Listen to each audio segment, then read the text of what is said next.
Hey everyone, hi, my name is Mohammed Ali, and in this video, we are going to learn how to set New Year resolutions. So, in this time of New Year, everybody is talking about you should set new goals, you should aim for high things. But the thing is, like, how to set new goals, how to make New Year resolutions.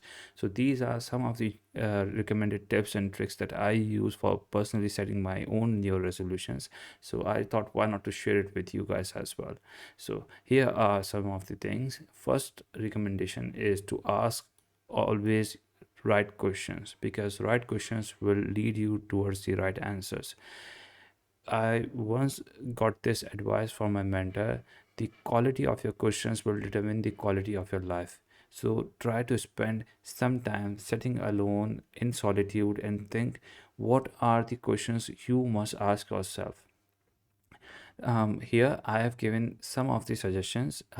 Basically, these are five masteries that Tony Robbins, in his book Awaken the Giant Within, suggested that these are the five factors, five things that every human is working towards achieving, and every human wants to master these five factors. So, what are them?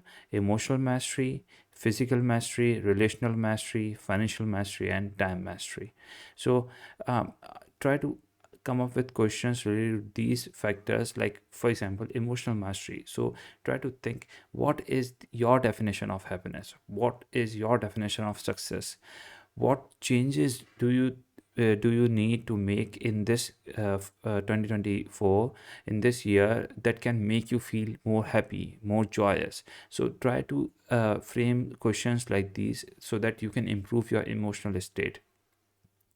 Then comes the physical mastery. So ask yourself, what actions can help you experience life better? How you want to appear in front of a mirror and people. So physical mastery does not just means you want to be happy, but you should ask yourself like, okay, how I want myself to look in in front of a mirror, how I want to look healthy, and how I want people to perceive about me, how I want people to form an image about me. Yes, this is a beautiful person. Yes, this is a healthy person. Yes, this is an active person. So try to answer some of these questions like that. And then comes the relational mastery. So ask yourself like, how is your relationship with your Lord, how is your relationship with your loved ones, and what actions can you take in this year that can help you build a strong connection with your loved ones. What X you should do, how you should proceed in this year that can deepen your connection with your family, with your loved ones, with your Lord as well. And then comes the financial mastery. Now it is a very important topic as well. Like, how you should ask yourself like, how much do I need to live the life I want? Maybe some people need $1 million, maybe some people need just $100,000. The thing is not the amount, the thing is that this is the minimum criteria that I must reach, so that afterwards I don't spend more time on it and I can spend that time with my family, with the things that I really want to pursue. So ask yourself this question.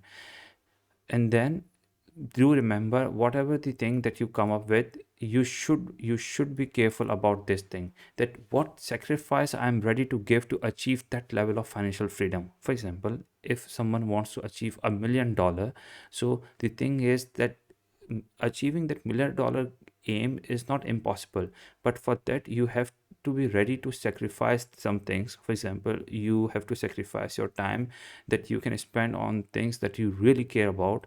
You have to sacrifice your time with your family. Your relations will get affected, so you should be ready that whatever you come up with, you should be ready to answer this question as well, that yes, these are the sacrifices I'm ready to give in order to achieve that financial freedom. And then comes the time mastery. So what is time mastery? Time mastery is very simple. Ask yourself, am I utilizing my time in this year in the best possible use of it? If I'm not, then what actions I should do that can answer this question with yes? What actions I should do that can answer me that yes, you are doing the best possible act that you can do in your given time? And then you should ask, how can I save my time? Because time is the most precious resource that you have. So ask yourself, how can I save your time, and where should you invest the saved one? Basically, these are the questions that I personally ask myself as well. So ask yourself these questions, like whether you are allocating the time that should be allocated on the things that you have written down, or you can save your time. Okay, ask yourself these questions. Then the second suggestion is use present tense when you are writing your goals for this 2024, and write positively. How? For example, you should write, I am an employee of the year. So rather than saying that I want to be an employee of the year, write down like, yes, I am an employee of the year. I am living in Medina, or I'm living in London, or I am an MLOps engineer at Facebook or some other companies. But try to use the present tense. Why? Because when you say I want to do certain action, your brain thinks, okay, another work, so I have to do this and I have to do that. And by default, our brain is very lazy. We all humans are lazy, so that's why our brain does not want us to do more and more and more work. So that's why when you will write down, rather than writing I want, when you will write down I am, your brain will automatically starts to think, yes, I am already in this state. Okay, rather than I want to be in this state. And the second thing is write positively. For example, people write down, I don't want to look fat, or I don't want to smoke anymore. But rather than saying the word I don't, try to be positive and write down, I want to look smart, I want to live a healthy life. Okay, so that your brain can try to achieve things positively. Plus you can use the law of attraction. There's a great book by Rhonda Byron. It's called The Secrets, and in that book, Rhonda Byron mentioned that just by being positive and by asking what you want, you attract things from the universe, and the whole universe starts to work towards fulfilling your desires. So try to be positive in your goals. And then comes the third suggestion, which is use reasons. This is my personal suggestion, to be honest, because when you will write down like I want to look smart, or I want to live a happy life, this is one part. Another equation is to attach reasons with that, so that those reasons will keep you motivated throughout the year, especially at times when you feel low. And these reasons will help you stay on your track. How?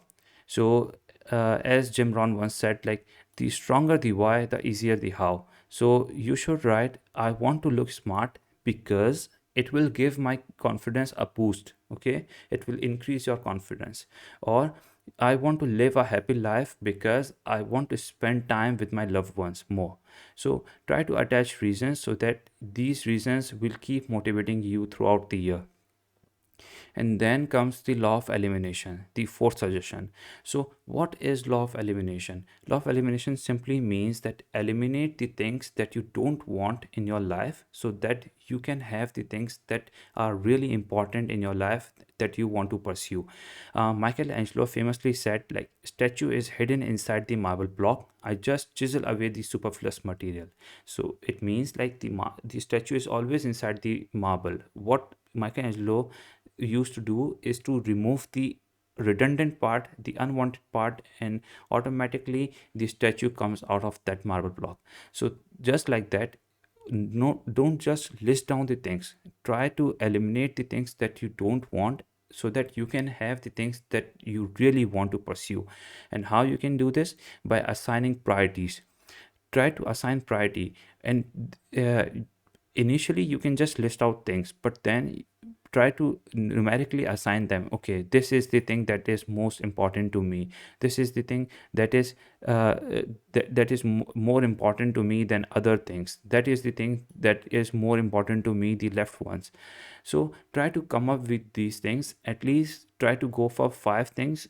When we start writing, I always say, like, for an author, 2 points are very difficult. The first point, when the author has to raise a pen, and the second point, when the author has to drop a pen. So when we start writing out things, we just keep going and going, but we have to be careful that we have a limited set of hours and a free time. So that's why we must pursue and utilize this time to achieve the time mastery, to utilize our time in the best possible manner by doing the things that we really want to do, rather than just by blindly following things up.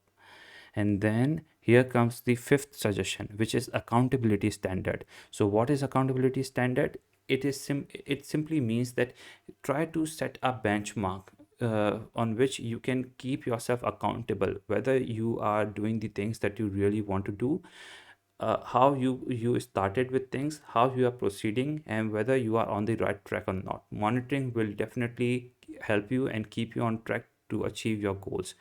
I always say, like, mistakes are part of learning. They are vital part. Okay, you cannot avoid mistakes, but a mistake repeated is not a mistake. It's a sin. So once you commit a mistake, don't worry. Forgive yourself, learn from it, and then keep the lesson in your mind so that you don't repeat that same mistake again. Try to ask these two questions every time you find yourself committing a mistake. Reflect why it happened. So rather than just punishing yourself or penalizing yourself, just ask yourself, okay, what what was the reason that this thing happened, and then ask yourself how to avoid it happening the second time. So first you identify the root cause, and then after identifying the root cause, ask yourself, okay, how can I save myself from repeating that same mistake? How can I correct that root cause that is causing me to lose the track? So afterwards, the sixth and the final part is the be grateful. Okay, try to be grateful for all the moments that you got in a year. Try to be grateful for all the experiences that you had, and try to reflect upon those experiences and be grateful for them. I personally think so. Life is a school, and we all are students. So be always follow a lifelong student attitude, rather than uh, cursing yourself for what you didn't do, or appreciating yourself for what you do. Try to be grateful for all the experiences. The good ones made you happy, the bad ones will give you lessons so that you don't repeat them, and you can correct yourself so that later on you can achieve your goals that you set initially. So for that, always keep reminding yourself that every experience is a learning opportunity, and how I can use that experience in order to become a better version of yourself. Try to always go for the betterment part rather than being the best. Okay, because betterment will keep you growing. And then just repeat this whole process from the very beginning till the end. This is a continuous process of asking questions, still being grateful for all the experiences. I hope these suggestions will help you in setting your new year resolutions, and I just want to wish you a happy new year. Like, share, and subscribe, and I'll see you in the next video. Bye.